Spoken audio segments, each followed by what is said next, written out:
Bom, primeiro eu quero agradecer a oportunidade do trabalho edificante de nós estarmos aqui. Hoje vamos estar falando desse tema sobre o trabalho no bem, justamente, e cada oportunidade que nós temos que agradecer sempre a Deus. E nós sabemos que à medida que vamos fazendo os estudos, né? A gente sabe que o primeiro beneficiado sempre somos nós, né? Toda vez que nós lemos o Evangelho, a mensagem dos Espíritos amigos, nós somos os primeiros a ser beneficiados. Então, essa troca ela é muito importante para todos nós. Quem quiser, a qualquer momento, fazer algum comentário, alguma pergunta, também sinta-se à vontade. Bom, eu coloquei essa imagem aqui, né, de Jesus, porque me lembrei hoje dessa passagem de Jesus como o bom pastor que vai buscar a única ovelha que se perde, né, mesmo tendo 99, e eu me recordei muito em função do meu avô, que está passando por um momento de enfermidade, e queria pedir também aos amigos que hoje a gente possa aqui, junto da espiritualidade, estar dedicando as nossas vibrações não apenas para ele, mas também para todos aqueles que estiverem enfermos do corpo, da alma, e que os espíritos amigos possam disponibilizar os recursos para essas ovelhas que estão necessitadas. Bom, o nosso tema de hoje é o óbolo da viúva, tá? E nós vamos refletir bastante sobre essa passagem. Eu gostaria de começar com uma pérola que, na verdade, a gente aqui pesquisando tem que dar até o crédito para Edmilson, porque foi ele que encontrou essa passagem, não era do meu conhecimento. Eu não escrevi aqui, mas essa referência está no livro Pontos e Contos, pelo espírito Humberto de Campos, também conhecido por Irmão X, e de psicografia de Chico Xavier.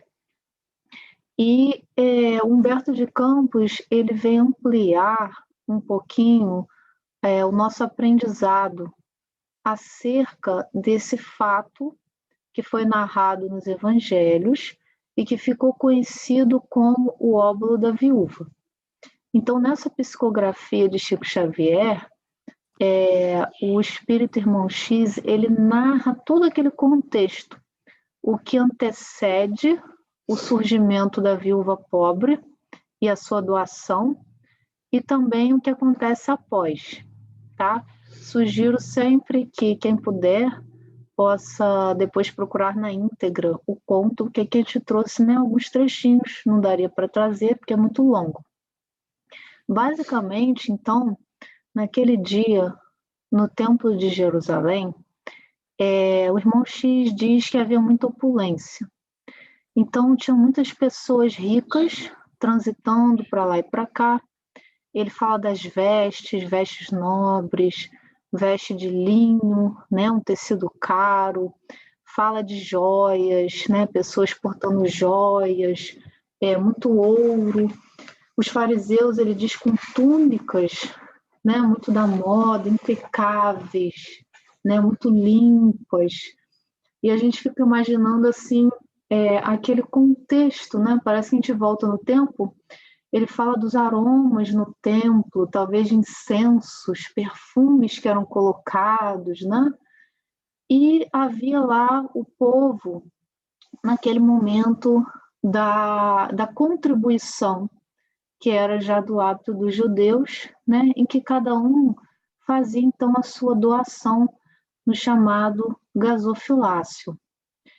Eis que Jesus e seus discípulos estavam também no templo observando.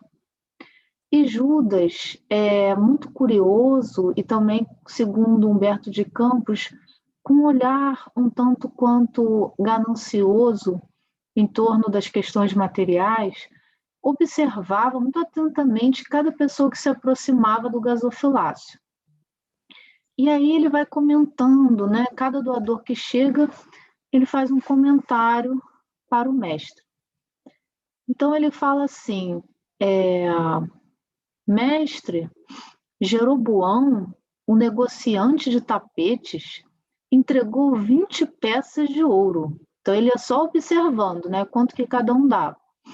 E Jesus fala de uma forma muito tranquila, abençoado seja Jeroboão, porque conseguiu renunciar a um excesso apreciável, evitando talvez pesados desgostos. O dinheiro demasiado, quando não se escora no serviço aos semelhantes, é perigoso tirano da alma.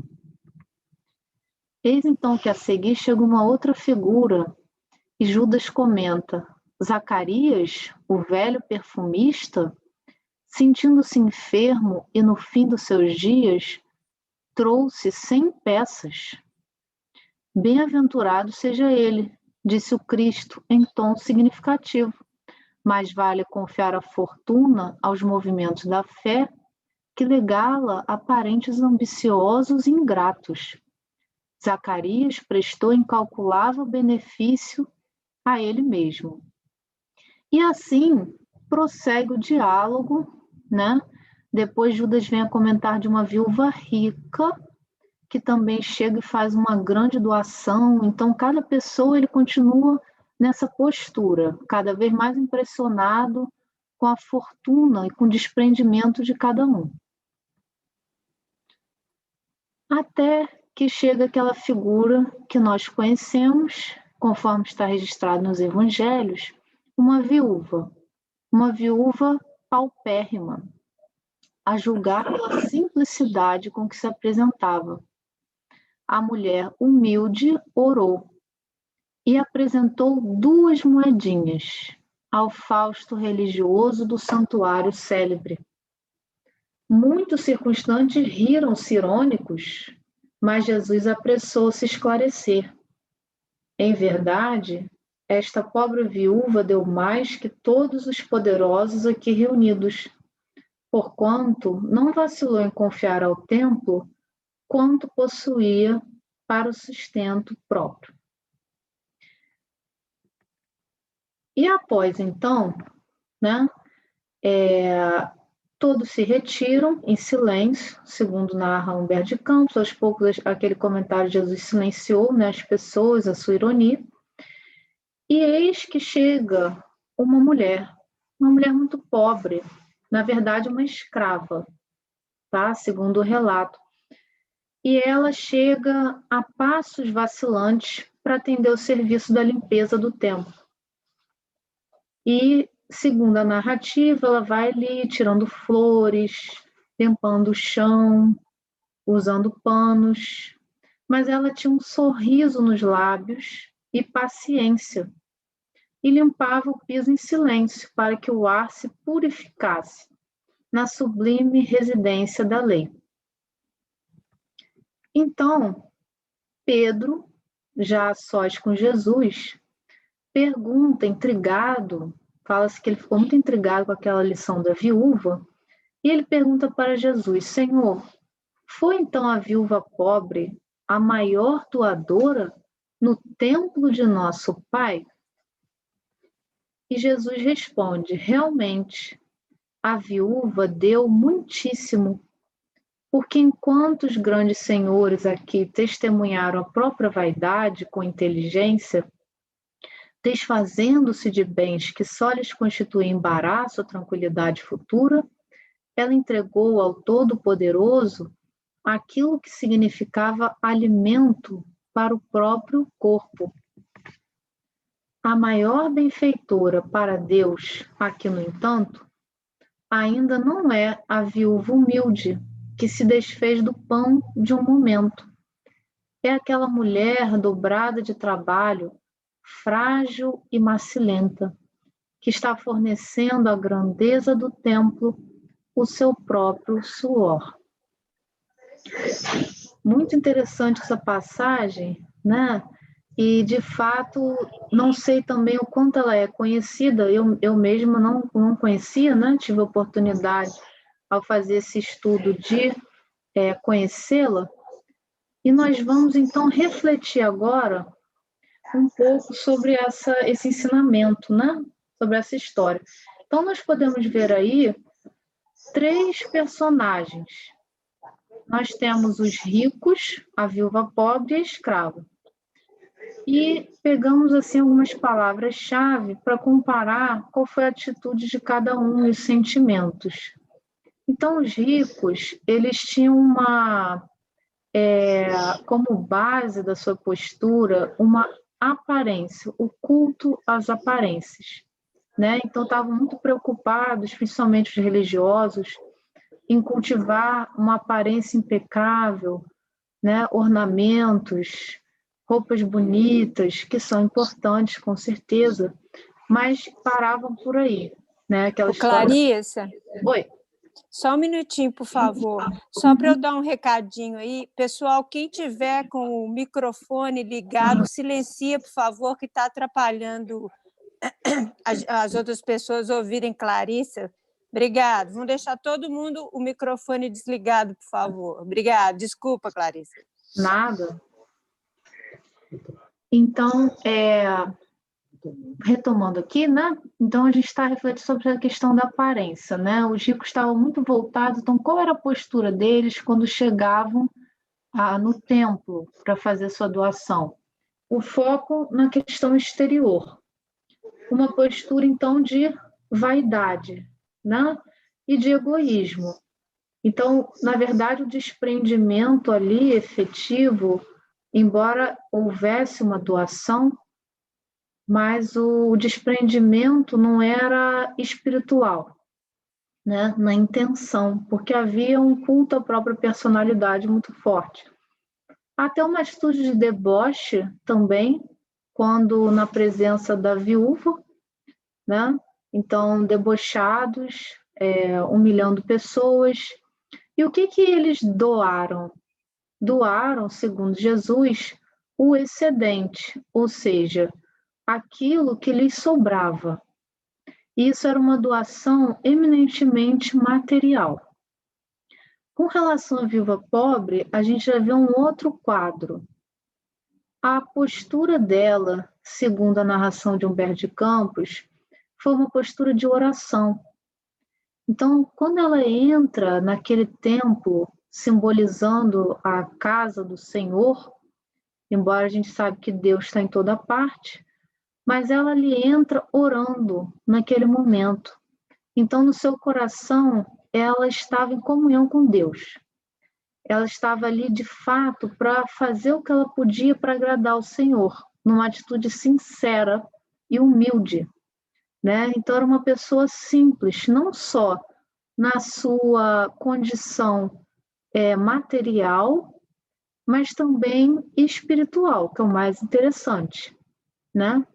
Então, ela era humilde e foi humilhada, né? O que ela deu? Ela deu, conforme Jesus revela, tudo o que ela tinha.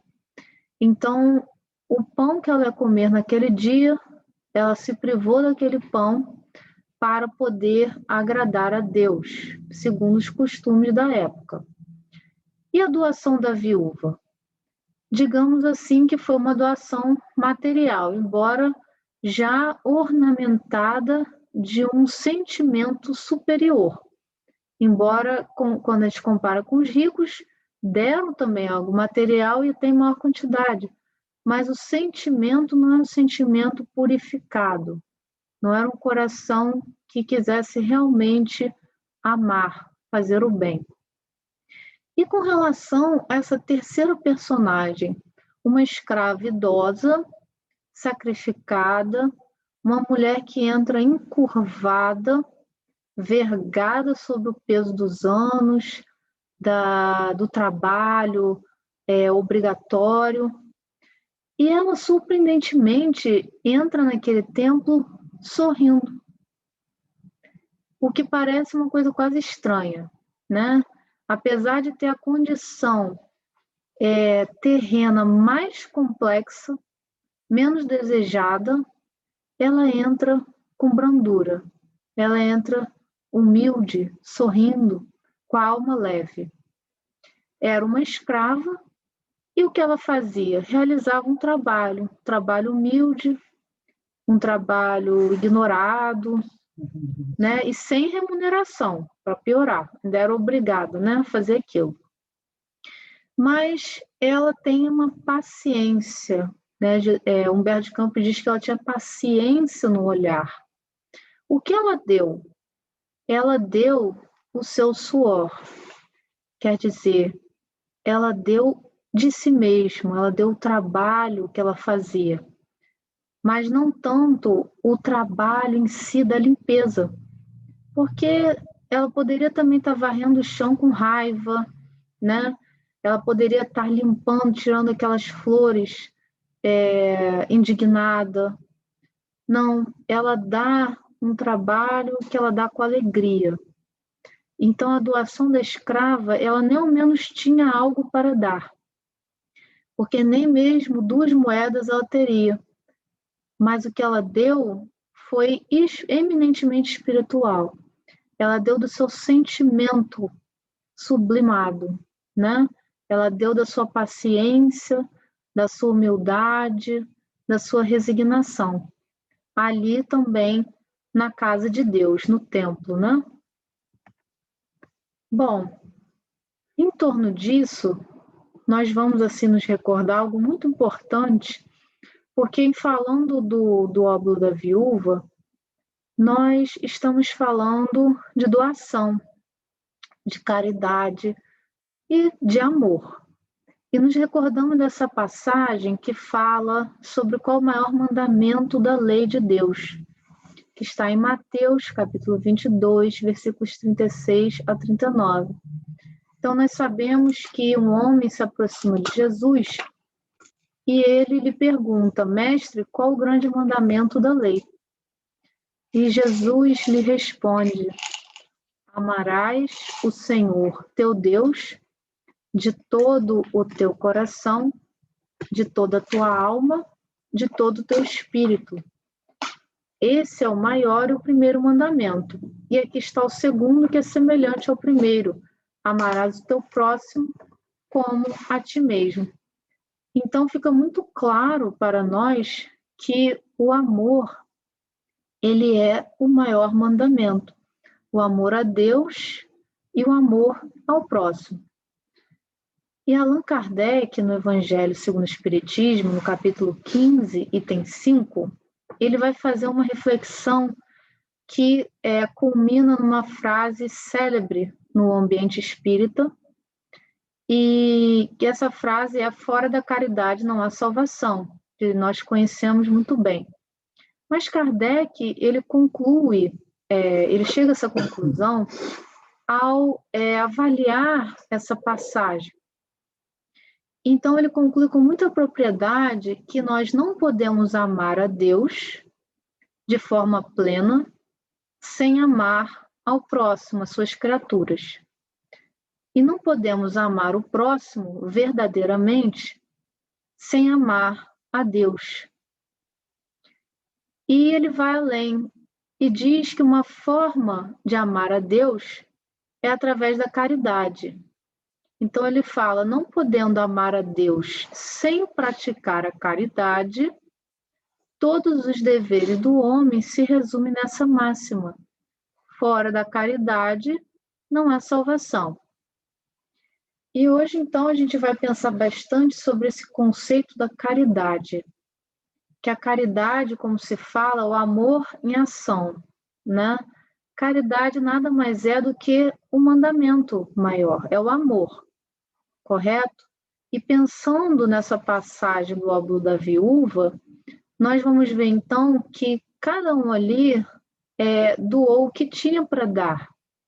Alguns doaram bem material, mas pautados muito na vaidade, no orgulho, nas aparências. Outros doaram tudo o que tinham e, por fim, a serva, a escrava, ela doou efetivamente a caridade espiritual, o amor, a humildade do seu coração. E nós trouxemos, assim, mais algumas reflexões sobre os pontos-chave dessa passagem. Nós encontramos de um companheiro de doutrina espírita, e botamos aqui a referência, porque isso nós não tiramos de uma obra, né? Para sermos fiéis assim, às fontes, mas o companheiro faz uma análise muito interessante e vai pontuando algumas conclusões sobre o ensinamento do óbolo da viúva. E nós destacamos aqui, que o mandamento da caridade, ou seja, o amor, é o fundamento primordial na ética ensinada por Jesus, como nós acabamos de ver, né, que Jesus nos diz, de fato, que o maior mandamento é o amor.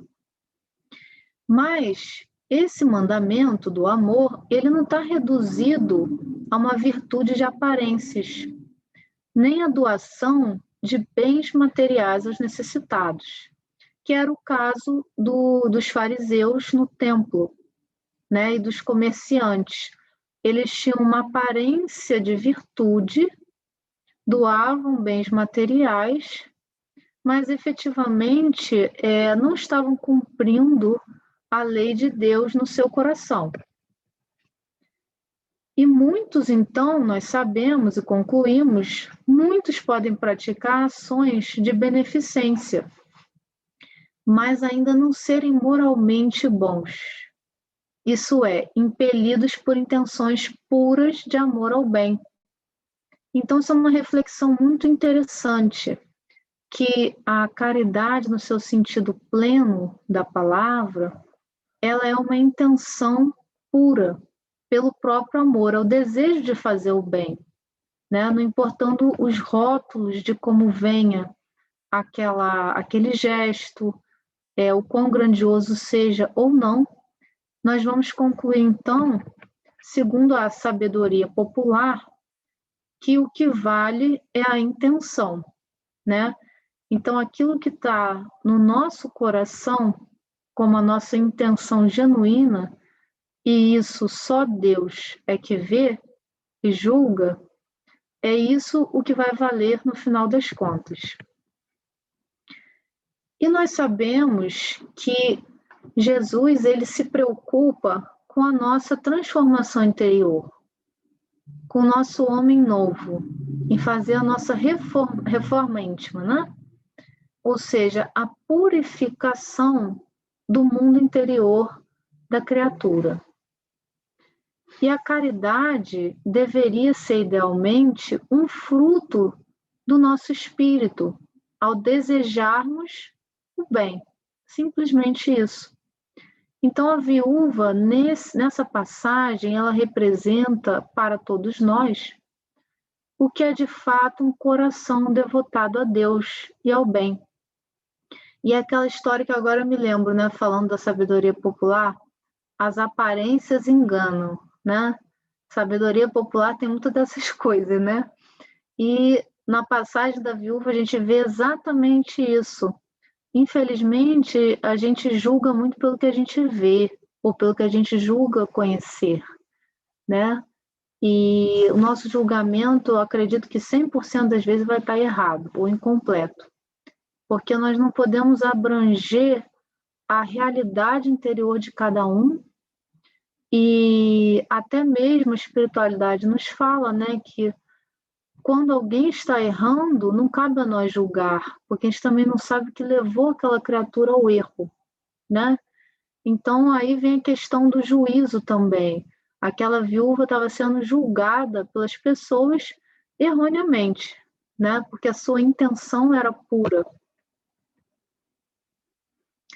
Então, um outro aprendizado que a gente pode tirar, muito claro, é que o que importa não é a quantia do que nós damos, não é o valor, né?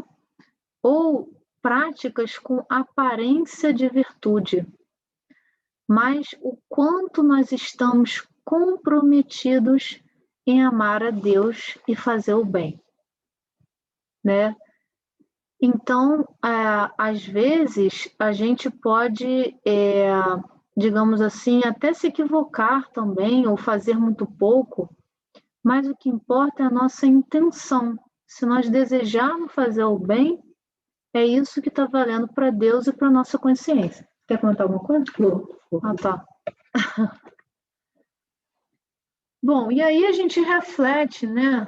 Porque estamos falando de caridade, de fazer o bem, e a gente se pergunta: e qual é o bem, então, que nós podemos efetivamente fazer?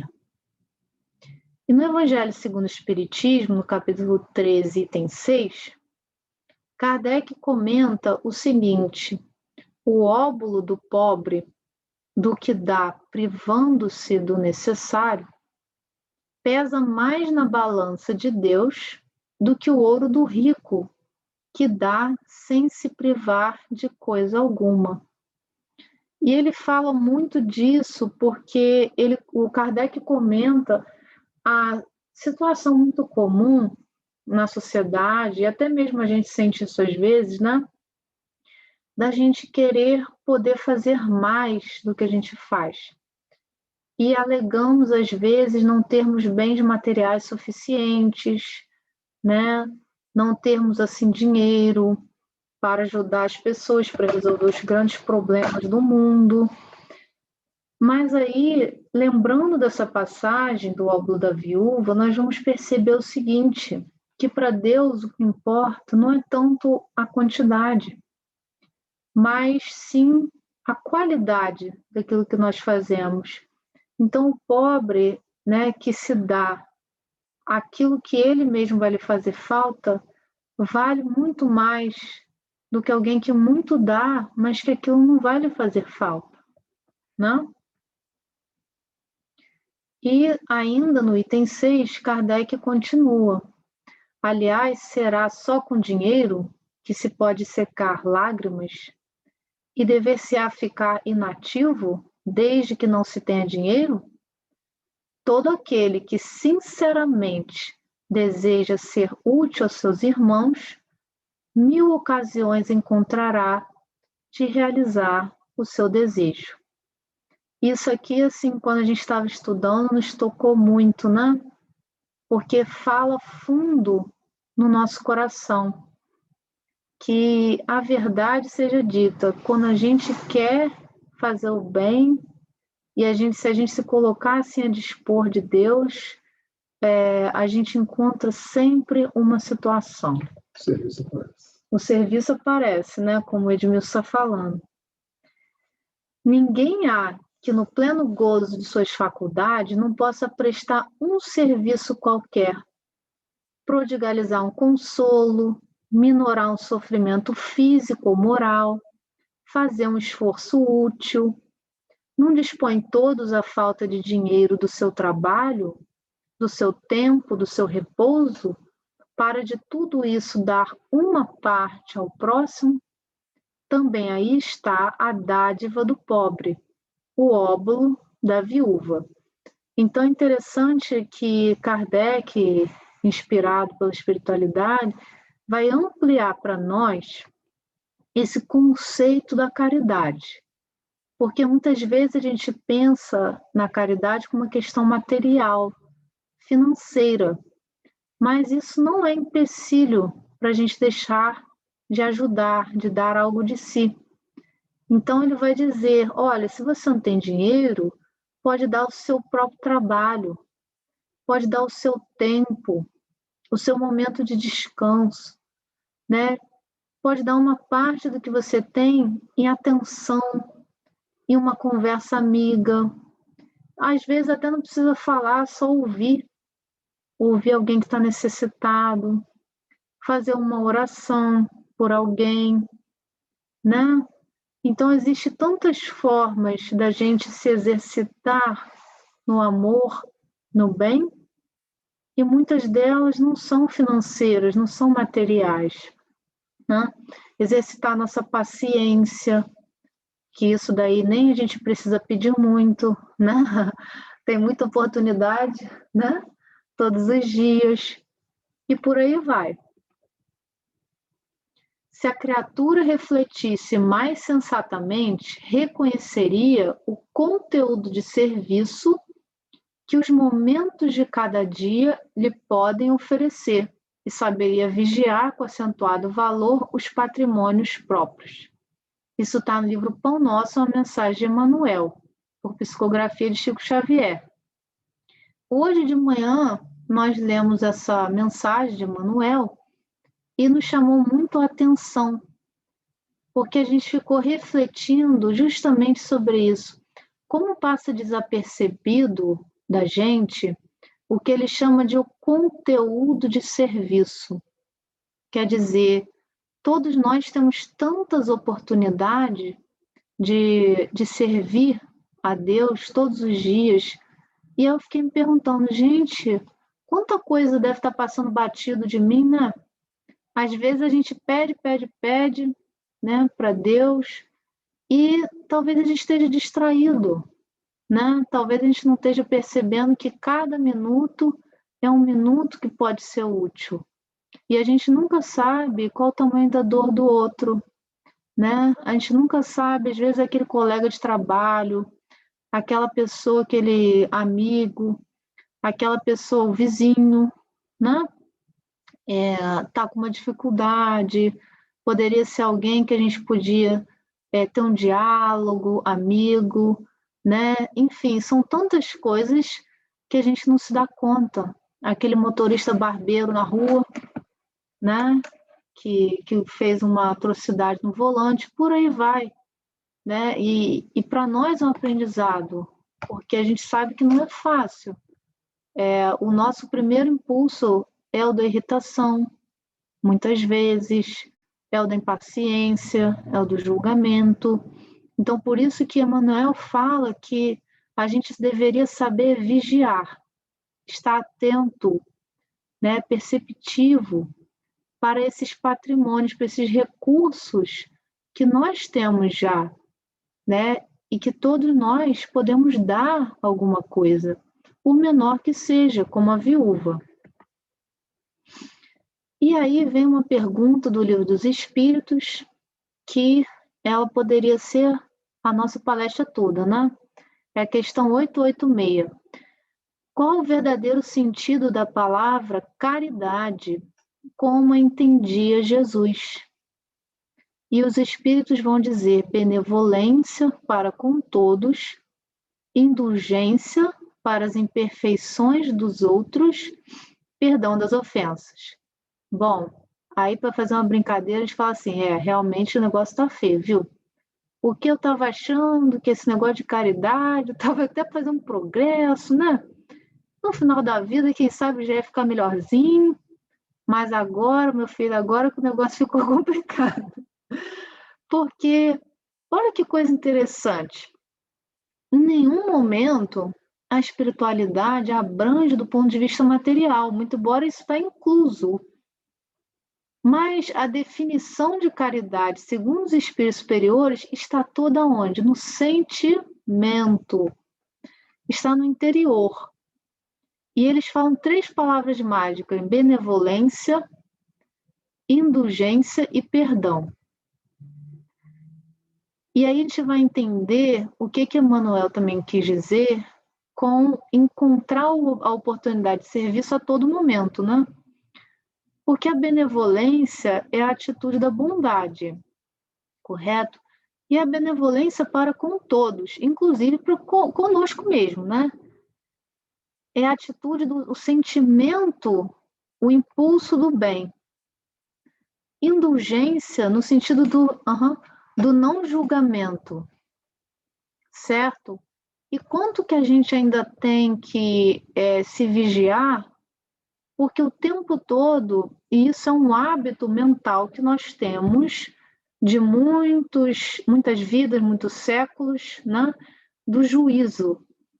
Nós, sem perceber, nós rotulamos as circunstâncias, rotulamos as pessoas, né? Até mesmo quando as pessoas se equivocam, nós somos assim muito rápidos em dar respostas prontas e avaliar os outros. E ainda não desenvolvemos esse olhar do não juízo, da compreensão, né? Porque, na verdade, quem realmente quer ajudar vai além do erro do outro, para estender a mão, para tirar o outro do erro, né? Então, quando a gente julga, a gente já está condenando aquela criatura que está no erro, como nós, e a gente não está dando nenhuma oportunidade de auxiliar. E o perdão, que é um grande aprendizado para todos nós. E aí, Kardec, comentando essa resposta, ele diz: o amor e a caridade são o complemento da lei de justiça, pois amar o próximo é fazer-lhe todo o bem que nos seja possível e que desejáramos nos fosse feito. Tal o sentido destas palavras de Jesus: amai-vos uns aos outros como irmãos. Então é interessante porque essa pergunta está na parte Lei de Justiça, Amor e Caridade, do Livro dos Espíritos. E por isso que Kardec faz essa ponte do amor e da caridade como um complemento da lei divina da justiça. Porque ele diz que o amor ao próximo é, na verdade, fazer todo o bem que nos seja possível desejar nos fosse feito, né? Quer dizer, isso é justo também. Se a gente deseja para nós que o bem nos seja feito, se nós desejamos ser perdoados, se nós desejamos a benevolência do outro, se nós desejamos a indulgência para com as nossas imperfeições, é justo que nós também doemos isso para a vida, né? Então, por isso que ele fala disso como algo que é a justiça também, a lei da justiça. E Kardec diz que a caridade, segundo Jesus, não está restrita à esmola, mas abrange todas as relações em que nos achamos com os nossos semelhantes, sejam eles nossos inferiores, nossos iguais ou nossos superiores, né?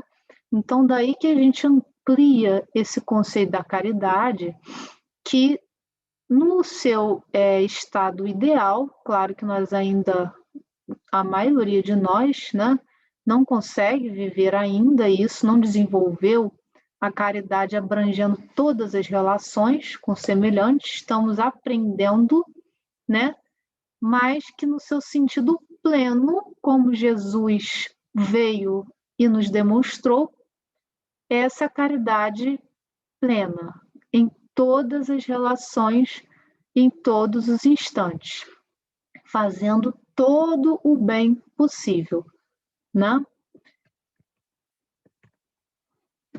Bom, e São Vicente de Paulo, comentando essa questão, o espírito, né? Comentando a questão 888 do Livro dos Espíritos, ele diz que o homem de bem, que compreende a caridade de acordo com Jesus, vai ao encontro do desgraçado, do aflito, sem esperar que este lhe estenda a mão.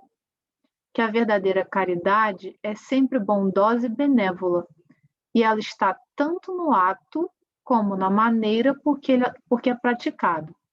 Duplo valor tem o serviço prestado com delicadeza. E, por fim, a ostentação tira o mérito ao benefício, né? Como nós vimos na passagem da viúva. Sede, pois, caridosos, praticando não só a caridade que vos faz dar friamente o óbolo que tirais do bolso, mas a que vos leve ao encontro das misérias ocultas. Sede indulgentes com os defeitos dos vossos semelhantes. Então, ele vai ampliar a questão da caridade nessa questão da indulgência, né? São Vicente de Paulo, falando que a caridade também está na questão da tolerância, né? Das misérias ocultas. Então, são aquelas dores que nós não vemos e que a gente vai desenvolvendo esse olhar da sensibilidade para também ajudar a dor que é invisível, né? A dor emocional, ou então a dor daquela pessoa que não revela, né? E também pela indulgência com os erros do próximo. Joana de Ângeles, no livro Convite da Vida, de psicografia de Valdo Franco, ela nos esclarece que o amor, na página Convite ao Amor, desse livro, o amor é o estágio mais elevado do sentimento. O homem somente atinge a plenitude quando ama, né? E enquanto a gente está desejando ser amado, nós estamos no estado de infância emocional. Só o amor produz a bênção da felicidade. Mas nem sempre a gente encontra amor no ser que amamos, né? E a benfeitora vai dizer que o que importa é amar, mesmo sem solicitação. E isso é um conceito muito importante porque todos nós buscamos a plenitude. Todo ser humano deseja ser feliz. E a espiritualidade amiga vem nos ensinar que só o amor, o cumprimento desse mandamento maior da lei, como Jesus nos esclarece, só ao cumprir essa lei de amor é que nós estaremos plenos, teremos paz na consciência, a realização interior. Mas a benfeitora também considera, dentro da nossa realidade, que sabemos que todos nós estamos na Terra, sofremos, né? Basta que está que esse é um mundo de dores, é um mundo de provas e expiações, e todo homem sofre na Terra. Sofremos pela nossa imperfeição e também pela imperfeição dos outros. Então a benfeitora nos fala da nossa realidade, que se a gente sente a dor no nosso interior, a aridez íntima, desencanto, ela nos recomenda, inicia o exercício do amor entre os que sofrem, através da gentileza, passando do estágio da amizade. Descobrirás depois a realidade do amor, brando de tranquilidade no país do teu espírito. Se por acaso o céu dos teus sorrisos está com as estrelas da alegria apagadas, ama a si mesmo e clarificarás outros corações que jazem noites mais sombrias, percebendo que todo aquele que irradia luz e calor aquece-se e ilumina-se, permanecendo feliz em qualquer circunstância. Haja, pois, o que houver, ama. E aqui, eu sei que a gente já está se aproximando do nosso tempo, né? Eu queria comentar essa passagem porque ela é de uma profundidade e, ao mesmo tempo, de uma realidade para todos nós. Quem de nós já não teve na vida ou não está tendo momentos de sofrimento, de dificuldades, né? Como a benfeitora diz, às vezes o céu do nosso sorriso está com as estrelas da alegria apagadas. Mas existe uma terapêutica que se recomenda para nós,